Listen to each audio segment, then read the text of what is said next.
Hello students, कैसे हैं आप लोग? पढ़ाई कर रहे हो ना? हम लोगों ने जो पहली कविता पढ़ी थी, उम्मीद है आप लोगों को समझ में आ गए होंगे और उनके जो क्वेश्चन आंसर्स है वो भी आप लोग कॉपी में ज़रूर लिख लीजिएगा। आज हम लोग दूसरी कविता पढ़ने के लिए जा रहे हैं और वो जो दूसरी कविता है वो है हरिवंश राय बच्चन जी की पथ की पहचान। आप लोग अपना जो बुक्स है वो साथ में ले लीजिएगा, तब आप लोग भी समझ जाएंगे। हरिवंश राय बच्चन, इनको कौन नहीं जानते। हरिवंश राय बच्चन हिंदी साहित्य के उत्तर छायावाद काल के प्रमुख कवियों में से एक है। हरिवंश राय बच्चन जी की प्रसिद्ध कीर्ति मधुशाला है। बच्चन जी का जन्म 1907 को इलाहाबाद उत्तर प्रदेश में हुआ था और उनकी मृत्यु हो गई थी 2003 में। हरिवंश राय बच्चन जी को तो ज़्यादातर उनके सुपुत्र अमिताभ बच्चन जी के पिता के नाम से जानते हैं। हरिवंश राय बच्चन हिंदी के लोकप्रिय कवि रहे। इन्होंने आत्मानुभूति, आत्म साक्षात्कार तथा आत्माभिव्यक्ति के बल पर काव्य रचना की। इनकी लोकप्रियता का आधार अपनी भावना के प्रति कविता की अविकृत ईमानदारी है। जब जैसी अनुभूति हुई वैसी अभिव्यक्ति की। मतलब वो कविता जब सृजन करती है अपनी अनुभव के द्वारा ही सृजन करती है। उनमें जो भाव पैदा होते हैं, जैसे होते हैं वैसे ही वो उसको उतारते हैं पन्नों पर। बच्चन जी ने अनेक पुस्तकों की रचना की है। उनमें से मधुशाला, मधुवाला, मधुकलश, निशा निमंत्रण, एकांत संगीत, आकुल अंतर, सतरंगिनी, हलाहल, खादी के फूल, मिलन यामिनी आदि। उन्होंने डायरी, आलोचना, निबंध आदि भी लिखे थे। हमें जो कविता पढ़ने के लिए मिले हैं वो बच्चन जी की एक प्रसिद्ध कविता पथ की पहचान है। इस पथ की पहचान कविता के द्वारा कवि जीवन पथ पर आगे बढ़ने वाले पथिक को संबोधित कर रहे हैं। वो कह रहे हैं, हे पथिक, तुम जीवन पथ पर आगे बढ़ने से पहले अपने लिए सुमार्ग की पहचान कर लो। इस पथ से अनेक यात्री पूर्वज गुजरे हैं, आज भी उनके सुयश कायम हैं। तुम उनसे प्रेरणा लेकर अपने जीवन पथ पर आगे बढ़ो। मार्ग में तुम्हें सफलता मिलेगी या असफलता कुछ भी निश्चित नहीं है। जीवन में स्वप्न देखने का सबको अधिकार है, परंतु यह ध्यान रहे कि साहस, मेहनत, लगन, अनुभव एवं शुद्ध संकल्प के द्वारा ही उन स्वप्नों को साकार किया जा सकता है। तुम्हारे जीवन मार्ग में अनेक बाधाएं भी आएंगी। इनका हिम्मत एवं सूझबूझ के साथ सामना करना होगा। उन विघ्न बाधाओं से सबक लेकर सदा आगे बढ़ते रहना होगा। असल में ये पथ की पहचान कविता के द्वारा कवि हम सबको पथिक के रूप में हम सबको ये पैगाम दे रहे हैं कि हमें आगे बढ़ना है, जीवन में आगे बढ़ते रहना है। लेकिन ये जो रास्ता है इतना भी आसान नहीं है। सबसे पहले अपने एक लक्ष्य को तय करना है और उस लक्ष्य तक पहुंचने के लिए जी तोड़ मेहनत भी करना है। हम लोगों के लिए रास्ता दो मिलेंगे, हमेशा हम लोगों को दो रास्ता मिलेंगे, एक सरल और एक कठिन। लेकिन हम लोगों को सूझबूझ के साथ यह तय करना है कि हमें कौन सा रास्ता अपनाना है।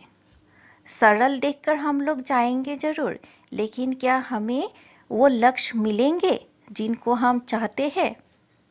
उसको पहले ही सोचना पड़ेगा। बाधाएं बहुत ज़्यादा आएंगे। हम लोगों को बहुत सारे ऐसे लोग मिलेंगे जो हम लोगों को बाधा प्रदान करेंगे, ऐसे बहुत सारी समस्याएं हम लोगों के सामने आएंगी। लेकिन अगर उनमें हम लोग हार जाएंगे तो बाद में आपको पूछने वाला कोई नहीं होगा, बाद में आपको खुद को ही रोना पड़ेगा। इसीलिए अपने लक्ष्य तक पहुंचने के लिए हमें जी तोड़ मेहनत करनी पड़ेगी। इसके लिए क्या हुआ है, कवि ने कहा है कि बहुत सारे हम लोगों के जो पूर्वज, हम लोगों के जो पूर्व पुरुष है, महान व्यक्ति है, उन लोगों के कर्मराजी को हम लोग देख सकते हैं, क्योंकि उन लोगों ने अपना रास्ता खुद तय किया था। हम लोग बहुत सारे लोगों का नाम ले सकते हैं, जैसे महात्मा गांधी जी को ले सकते हैं, सुभाष चंद्र बोस जी को ले सकते हैं, पूर्व राष्ट्रपति कलाम जी को ले सकते हैं, हम लोगों के वर्तमान प्रधानमंत्री को भी ले सकते हैं। ऐसे बहुत सारे महान पुरुष हैं जिन लोगों ने अपना रास्ता खुद तय किया था, और किस तरह से तय किया था उसको हम लोग देख सकते हैं, अंदाज़ा लगा सकते हैं। लेकिन उनसे प्रेरित होकर हमें रास्ता को खुद चुनना पड़ेगा, हमें खुद को अकेले जाना पड़ेगा, तय हमें खुद को अकेले ही करना पड़ेगा। बाकी जो आपके साथ है वो सिर्फ आपको साथ ही देंगे, सपोर्ट ही करेंगे, लेकिन आपके साथ नहीं चलेंगे या नहीं चल पाएंगे। इसीलिए कवि ने इस कविता के द्वारा आप लोगों को यह पैगाम देने के लिए कोशिश की है कि रास्ता खुद चुनो, आत्मनिर्भरशील बनो और आगे बढ़ते रहो। तो आइए पहले हम लोग कविता पढ़ लेते हैं। पथ की पहचान, पूर्व चलने के बटो ही बाट की पहचान कर ले। पुस्तकों में है नहीं छापी गई इसकी कहानी, हाल इसका ज्ञात होता है न औरों की जवानी। अनगिनत राही गए इस राह से उनका पता क्या, पर गए कुछ लोग इस पर चोर पैरों की निशानी। यह निशानी मुख होकर भी बहुत कुछ बोलती है, खोल इसका अर्थ पंथी पंथ का अनुमान कर ले। पूर्व चलने के बटो ही बाट की पहचान कर ले। यह बुरा है या कि अच्छा, व्यर्थ दिन पर इस पर बिताना, जब असंभव छोड़ यह पथ दूसरे पर पग बढ़ाना। तू इसे अच्छा समझ, यात्रा सरल इससे बनेगी, सोच मत केवल तुझे ही यह पड़ा मन में बिठाना। हर सफल पंथी यही विश्वास ले इस पर पड़ा है, तो इसी पर आज अपने चित्त का अवधान कर ले। पूर्व चलने के बटो ही बाट की पहचान कर ले। है अनिश्चित किस जगह पर शरीर कीड़े गह्वर मिलेंगे, है अनिश्चित किस जगह पर बाग वन सुंदर मिलेंगे। किस जगह यात्रा खत्म हो जाएगी यह भी अनिश्चित, अनिश्चित कब सुमन कब कंटकों के शर मिलेंगे। कौन सहसा छूट जाएंगे मिलेंगे कौन सहसा, आ पड़े कुछ भी रुकेगा तू न ऐसी आन कर ले। पूर्व चलने के बटो ही बाट की पहचान कर ले। कौन कहता है कि स्वप्न को न आने दे हृदय में, देखते सब है इन्हें अपनी उम्र अपने समय में। और तू कर यत्न भी तो मिल नहीं सकती सफलता, ये उदय होते लिए कुछ ध्येय नयनों के निलय में। किंतु जग के पंथ पर यदि स्वप्न दो तो सत्य दो सो, स्वप्न पर ही मुग्ध मत हो सत्य का भी ज्ञान कर ले। पूर्व चलने के बटो ही बाट की पहचान कर ले। स्वप्न आता स्वर्ग का दृग कोरकों में दृप्ति आती, पंख लग जाते पगों को ललकती उन्मुक्त छाती। रास्ते का एक कांटा पाँव का दिल चीर देता, रक्त की दो बूंद गिरती एक दुनिया डूब जाती।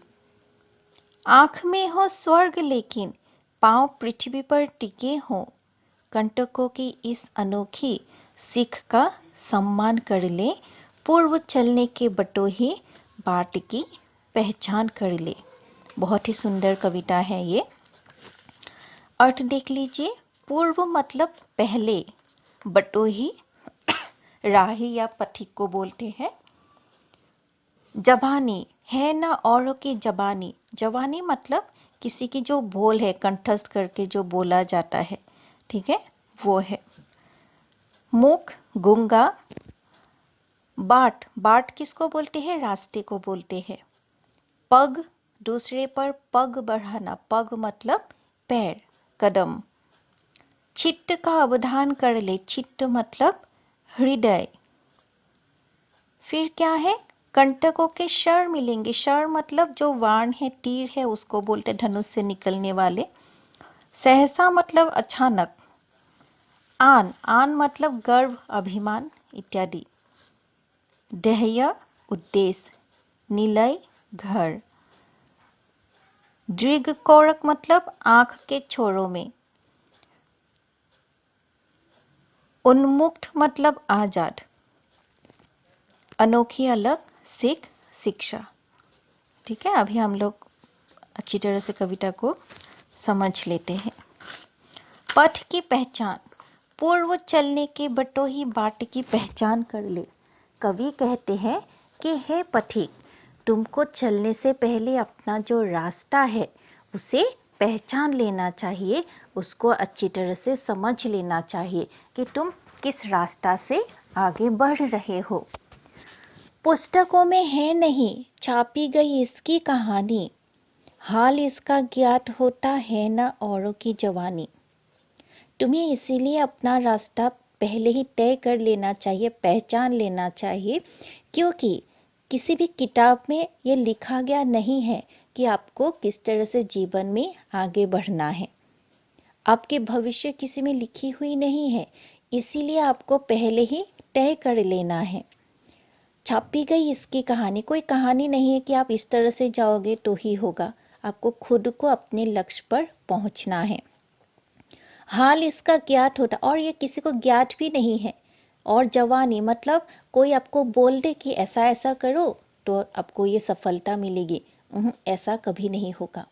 आपको सहायता मिल सकती है, लेकिन उससे आप ये तय नहीं कर सकते हो कि आप जिस लक्ष्य को प्राप्त करना चाहते हो उसको सिर्फ पढ़ने से, रट्टा भरने से या किसी के बोल सुनने से ही आपको वो मिल जाएंगे। वो जो पथ है, खुद को आपको अकेले चलकर वहाँ तक पहुँचना पड़ेगा, दूसरी छोर तक आप लोगों को पहुँचना पड़ेगा। इसीलिए कवि ने कहा है, पूर्व चलने के बटोही बाट की पहचान कर ले। पहले जाने से पहले अपना रास्ते की पहचान कर ले, किस रास्ते से आपको जाना पड़ेगा, क्योंकि इसके बारे में कहीं भी आपको नहीं मिलेगी। अनगिनत राही गए इस राह से उनका पता क्या, पर गए कुछ लोग इस पर छोड़ पैरों की निशानी। हाँ, आप जिस रास्ते से जा रहे हो उससे पहले बहुत सारे राही, राही मतलब पथिक, बहुत सारे राही पहले ही गए हैं। मतलब आप जिस रास्ते से अपना लक्ष्य निर्धारण करना चाहते हो, आपसे पहले आपके पूर्वज भी इसी रास्ते से गए हैं। कोई सफल हो गए हैं, कोई असफल हो गए हैं, लेकिन जो कुछ लोग इस पर अपनी निशानी छोड़कर गए हैं, वो निशानी को आप पहचानने के लिए कोशिश करो। हो सकता है उनकी निशानी मतलब उनकी जो अभिज्ञता है कि किस तरह से उन्होंने अपना लक्ष्य को तय किया था, उससे आपको थोड़ा सहायता प्राप्त हो। यह निशानी मुख होकर भी बहुत कुछ बोलती है, खोल इसका अर्थ पंथी, पंथ का अनुमान कर ले। यह निशानी मुख होकर, ये जो महान पुरुष जाते हैं, वो महान पुरुषों की जो कर्मराजी है, वो ऐसा नहीं कि वो दूसरों को दिखाने के लिए करते हैं, वो खुद ऐसा काम करते हैं, खुद अपना छाप छोड़कर जाते हैं।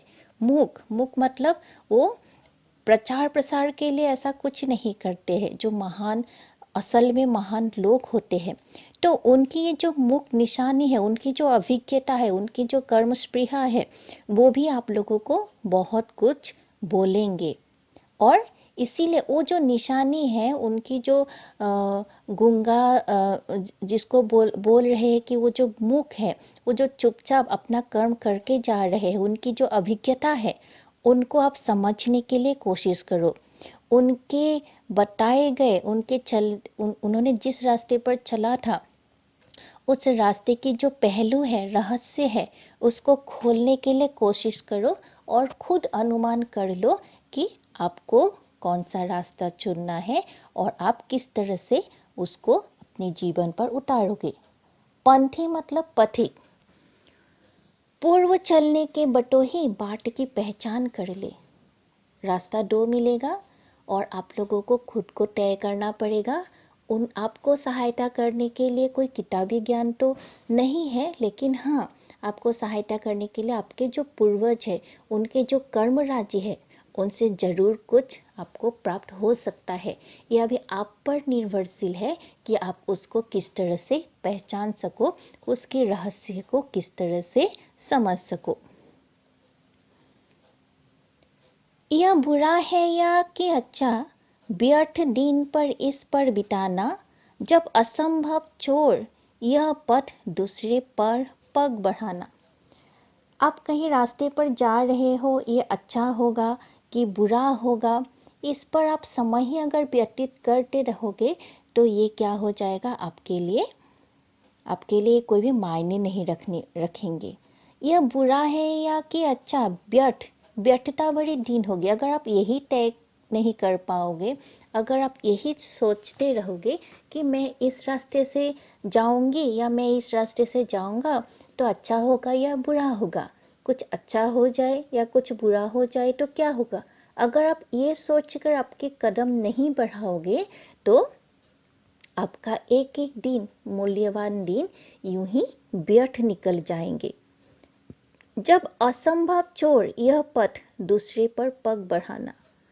आपको अगर लगे कि ये असंभव है, मैं ये नहीं कर सकता, तो आप मान लीजिए आप पहले ही हार ही मान गए। आपके मन में जो असंभव सी बात उठ रहे हैं, आप उस भाव को आपको उसी समय त्याग करना पड़ेगा और आपको अपनी रास्ते की तरफ आगे बढ़ना पड़ेगा, रास्ता चुनना ही पड़ेगा। पग बढ़ाना मतलब आपको दूसरे रास्ता ही सही, आपको मतलब अपना जो कदम है उसको बढ़ाना ही पड़ेगा।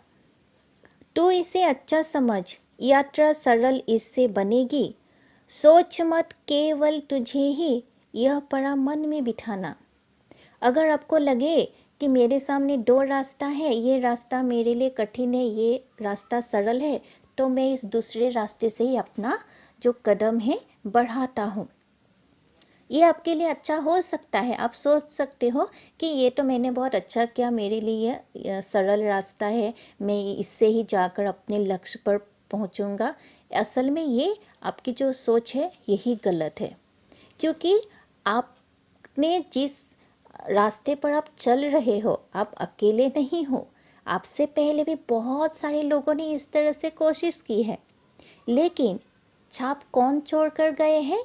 वो दूसरे रास्ते को छोड़कर, सरल रास्ता को छोड़कर जो पहले वाले कठिन रास्ते से आगे बढ़े हैं, वो ही सफल हो गए हैं।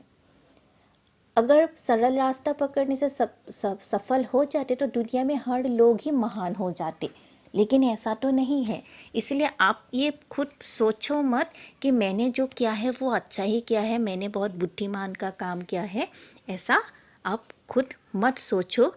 और मन में ऐसा कोई घमंड भी लेकर मत आओ कि मैं इसी रास्ते से जाकर अपना लक्ष्य को प्राप्त कर पाऊंगा।